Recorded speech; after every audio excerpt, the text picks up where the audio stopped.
Sammen. Hej. Så alle sammen. Ja, og hjertelig velkommen til endnu en video på min kanal. Vi er tilbage igen. Og den her gang har vi tænkt os at lave en blindfold taste test. Og vi har taget sådan en til halsen ting. Og så gør man egentlig bare sådan her. To sekunder.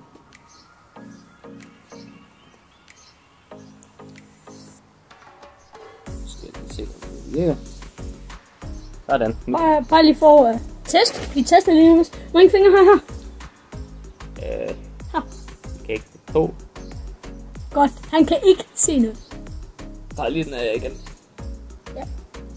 Det eneste man kan, det er lige at kigge lidt ned. Altså ved ens næse. Det er det. Nå, anyways. Vil du lige vise, hvad vi har købt, Sebastian? Nå, ja. Ja.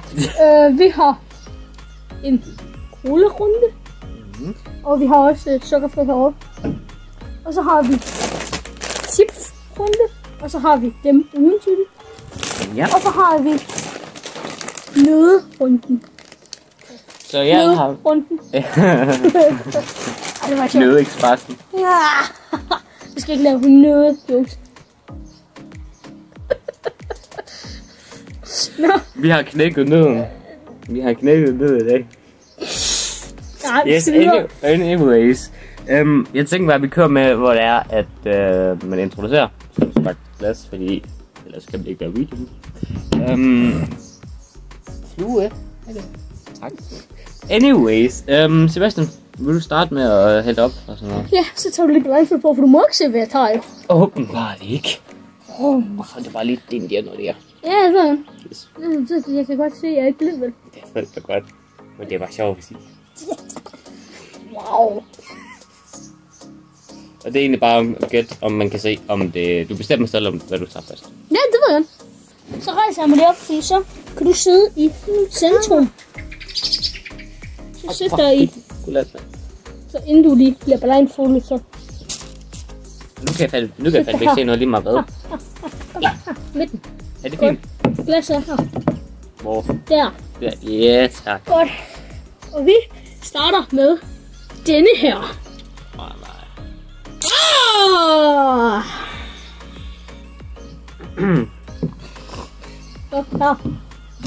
Her. Tak. Det er den første. Hvad er det? Jeg tror, det er... Kaster du det lige ud? Ja. Det gør jeg da. Selvfølgelig gør jeg det. Jeg tror, det godt kunne være sukker. Sukker? Ja. Siger du Coca-Cola med sukker? Ja. Ja, godt. Jo. Og så tager vi... Ja. Så kunne det da egentlig være sjovt at tage denne her som den næste. Okay.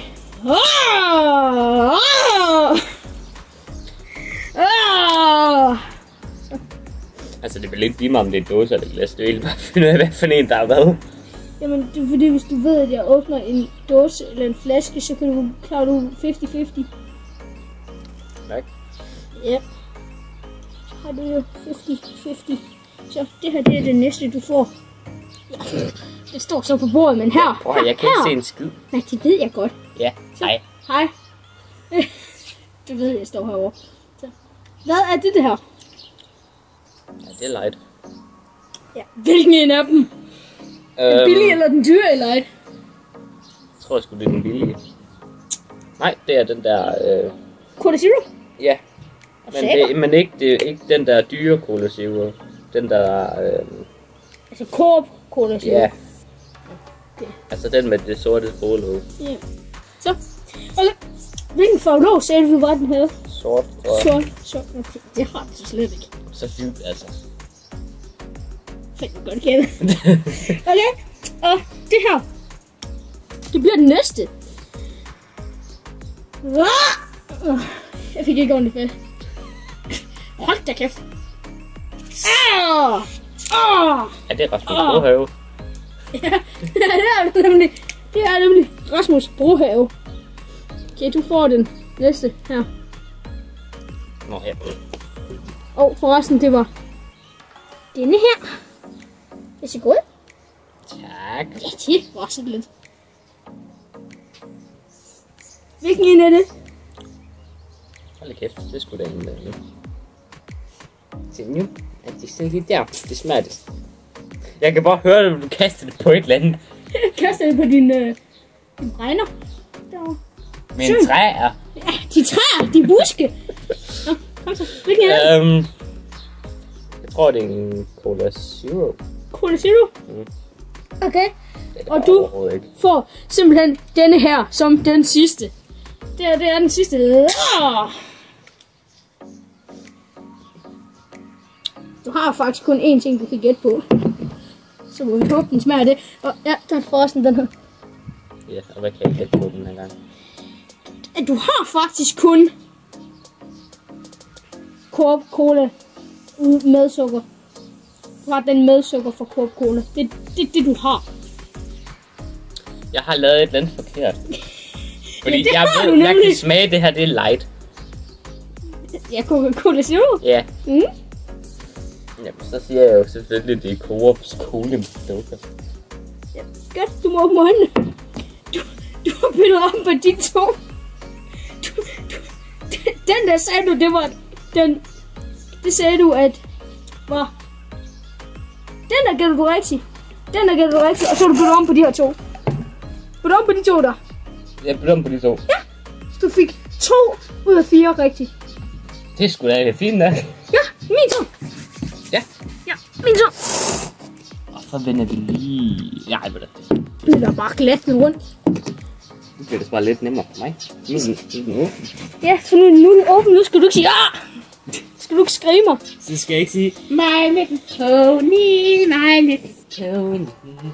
Og så bare lidt godt tip, lige få sådan et mellem ja, lidt lag til. Yes. Okay, nu kan man så. Jeg får det øjnene. Bare luk øjnene. Nej. Det hjælper en del. Okay, godt. Ja.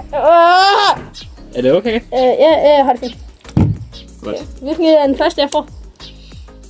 Det er et meget godt spørgsmål. Du har ikke fået noget endnu. Du skal vise det til kameraet først. Ja, det kan jeg godt. Så gør vi det sådan der. Sæt med. Må jeg så starte i den næste runde? Ja. Hvad er det? Hvad nu? Bare lidt godt. Hold da hæt. Ja, det lød lidt voldsomt. Ja. Nej, det er forresten. Nej, der står ikke noget nu. Det er det der. Er det? Hvor? Jamen det, jeg har lige vist den. Nå.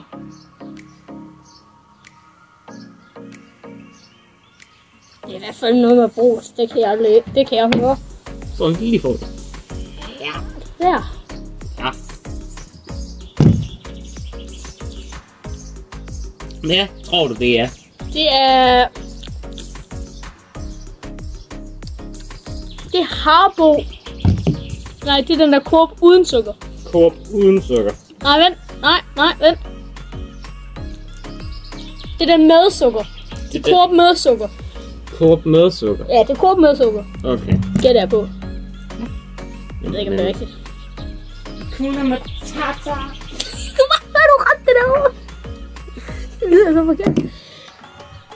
Jeg kan absolut intet fucking se. Hvad nu? Min mor, hun står oppe i skraldespanden. Nå! Kæft, jeg fik et chok. Jamen, jeg kan lige klemme mine øjne, så de er kølige. Ja, du kan bare lige læse op, for jeg kan absolut intet fucking... Jeg kan brække mig selv i øjet. Det var ikke godt. Nej. Og det bliver ikke. Hakuna Matata. Den sidder meget uncomfortable på min tur. Sådan. Få den næste, eller? Skål. Sådan der. Og det er forresten. Det er Cola Zero. Det er Cola Zero. Det er Cola... Nej, vent. Jo, det er Cola... Nej, vent. Det er Cola Zero. Ja, det er Cola Zero. Det gætter jeg på der. Yay! Ej, jeg ramte. Trillebånd. Ja. Og så tager vi denne her. Har du husket at vise det til kameraet? Ja, selvfølgelig. Du får en lidt, det er den. Får du den lige? Okay.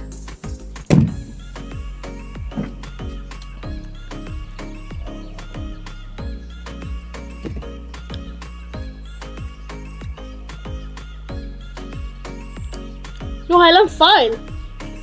Fordi det her, det er Cola Zero. Så jeg gætter på, at det er den normale cola. Fordi jeg kan smage det. Det er Cola Zero, det kan jeg smage. Det er så fed er jeg nemlig.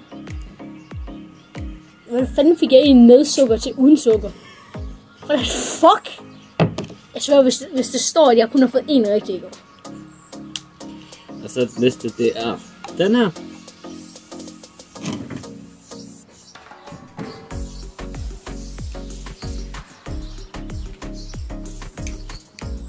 Ja, det her det er den sidste så. Ja, igen den her. Den kan du ikke gætte. Kan jeg faktisk godt. Nej, det er den der havbo med sukker. Nej, uden. Den med hvid låg. Ja. Den her tænker jeg nu. Må du gerne. Okay. Hvad har jeg så gættet rigtigt? Hvad har jeg gættet forkert?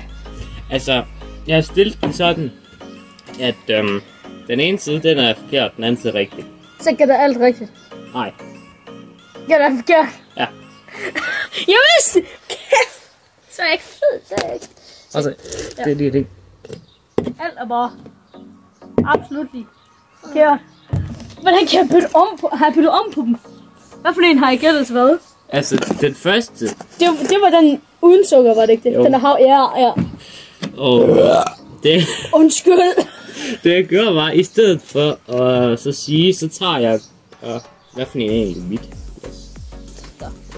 Er du sikker? Ja.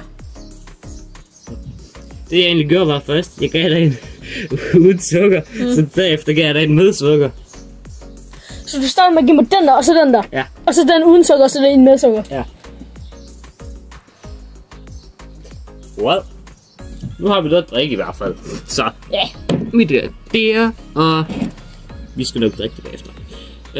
Så bestemmer du egentlig bare... Så lige kigge på de her. Godt. Så bestemmer du egentlig bare, hvilken runde vi skal have næste gang. Om du vil smadre min smagslag, eller hvad du vil. Og jeg tager bare de ting op, så det er. Og det var så cola-runden. Yes. Og så vælger vi bare lige, ikke? Ja. Først så tager vi sådan en dejlig chipspose-runde. Er det chipsrunden? Ja, det er chipsrunden. Okay. Ja, det lyder som chips. Det er også chips. Er du sikker? Ja, jeg er sikker. Altså, hvorfor skulle det her ikke være chips? Hvad for den første chips så? Ja, det må du gerne. Du skal lige se, om jeg kan gøre det elegant. Tak. Det er ikke chips, det her. Det er nødrunden.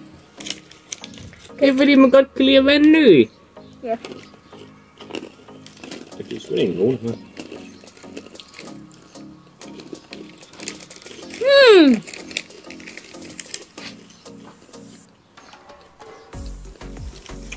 Op, man. Det er faktisk gode. Kunne det være knickknacks? Jeg kunne det. Kunne det? Jeg tror nemlig det er. Skulle du gerne med sammen, vel? Du må ikke engang æde af dem endnu. Nej, det er. Nej, der er ikke nogen, der så. Næste nødepose.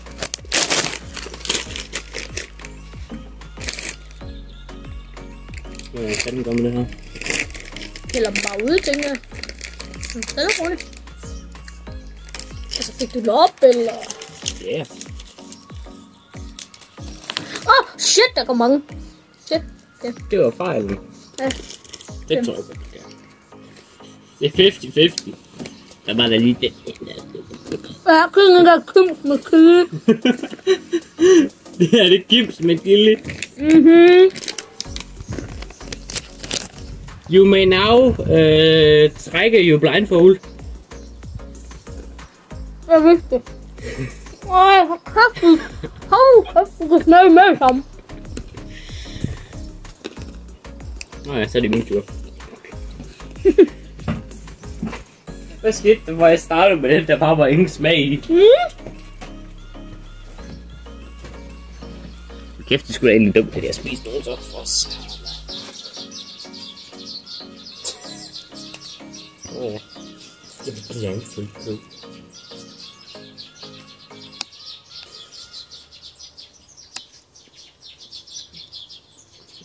Kom nu ud, gå. Vente. Det er Bente fra kommunen. Vente. Fuck, er det for en måde, du har åbnet den her pose på? Det var det, jeg skulle gøre. Der stod legit, hvordan jeg skulle gøre. Ja. Der var sådan en åbningsting. Jo, nu er det faktisk. Det er en dårlig måde. Okay. Ja, det her, det er den første nød, du får. Det må jo være nøde med ringen. Ja, for satan da. Ja, værsgo, første nød. Danke. Ad alle sammen.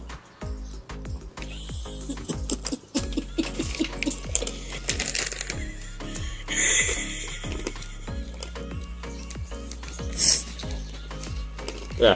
Hvad tror du, det er? K. Er det Kims Ja. Crunch Nuts, salt og sprød krydret, spicy ny smag. Mm. Ja. Og så er det denne her.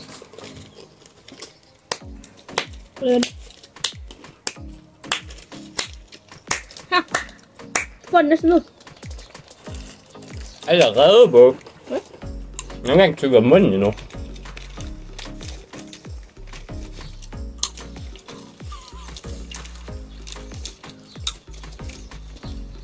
Fordi din smagslag bare smadrer resten af videoen. Jamen, jeg ved jo alt, hvad det her det er jo så. Hvad laver I det? Bare til din retter.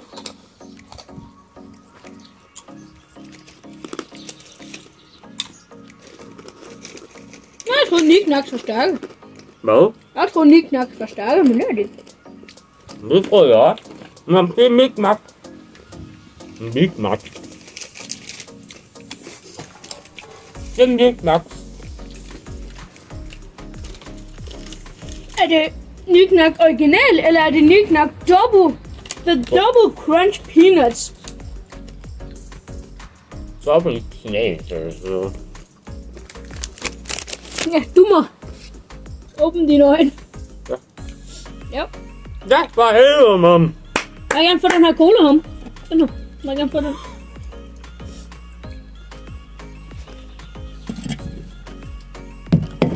Og det var rart, at du skulle ned med. Og det var så nødrunden. Hvorfor smagte den der så meget som den der? Fordi de har fået nyt med. Nå, Nu er det den store chipsrunde. Store chipsrunde. 2 chips. Ja. Den ene. Hvorfor er en østlig? Den ene Den er super. er... Nej, tak. Den ene er stærk. Den anden er på original. Original. Men den er egentlig også Chili. besvigende. Ja. Hold da op. Sorry, by the way. Okay. Klar. Vend på øjnene. Og så tager vi den store chipsrunde. Så må der kun have 2 chips. Ja. Vi må købe 4 næste gang så. Ja, vi skal købe 4 forskellige saltchips. Ej, det bliver bare ens. Vi skal have havsalt med så.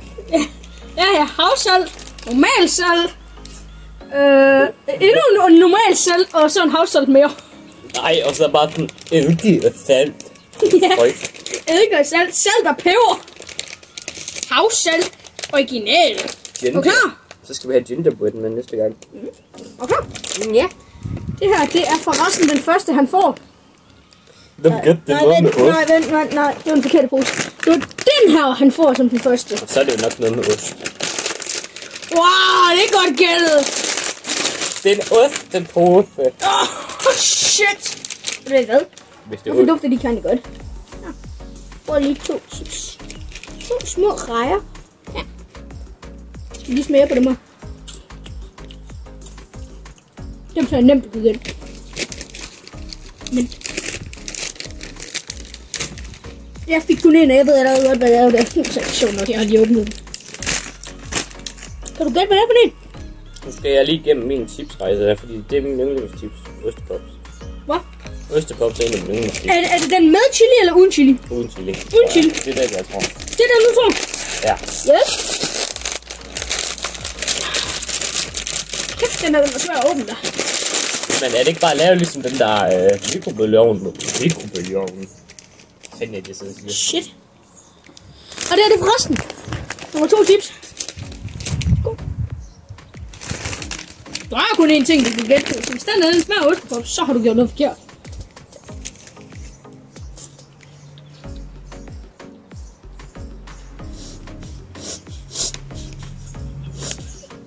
Jeg vidste, der var et eller andet galt med den anden.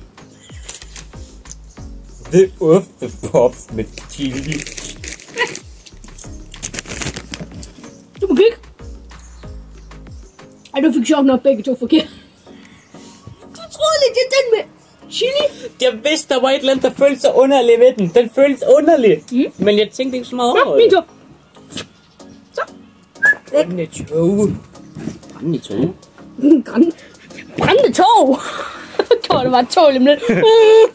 I like trains. I like trains. Tag lige en god gammeldags dansk vand. For den er lavet i Danmark. Danske vand. Jeg vil gerne have det danske vand. Du vil gerne have danske vand. Så skulle du få det danske vand, mand. Danske vand, de lille rødkopper. Ah! Jeg skal lige... Kan du se nu? Nej. Jo. Nej. Nej. Jeg skal jo ikke lugte til noget, som kan hænge på min næse. Så det er fucking smart. Så, nej, jeg kan ikke se nu. Kom med det. Ja. Kom nu!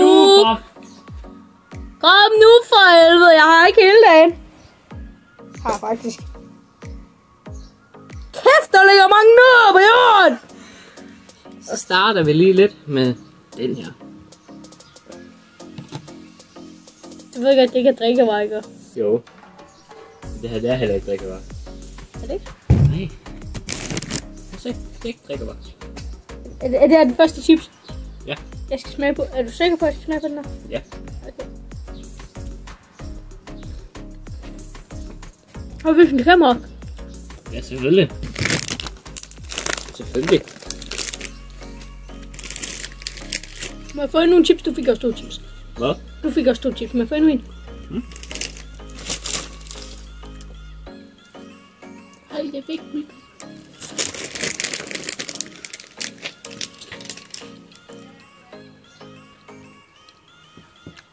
Ja, det er det originale. Er det? Ja, det tror jeg.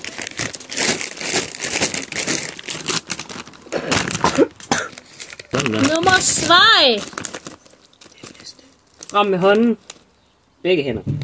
Nej, nej. Jo.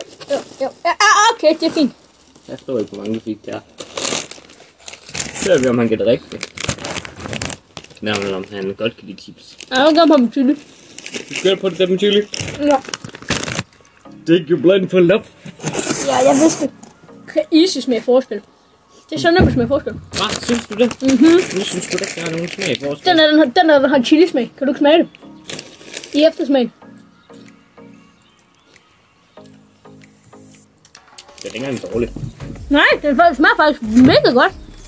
Jeg troede, jeg ville have den. Det er en god start, hvis du vil prøve at spise noget, der er spicy. Og det var så chipsrunden. Den Det er smager. ikke forfærdelig ost. Det smager bare godt. Jeg synes faktisk, den er bedre end Alexander Husums.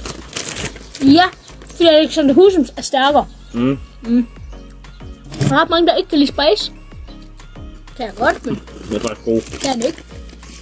Den er ikke bedre. Den er ikke bedre end original. Nej. Men den er god. Så vil du helst have originalen end under.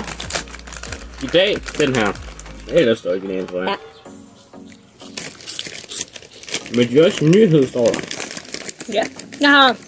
Min mor, hun har smagt dem der før. Har du det? Hun kunne lide dem. Nej. Du kan bare der er fugle herude. Okay.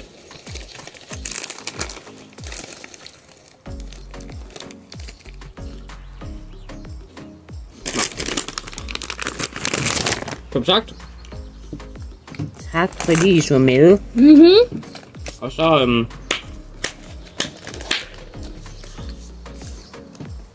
ses vi bare en anden god gang. Så Peace out. hey. Peace out.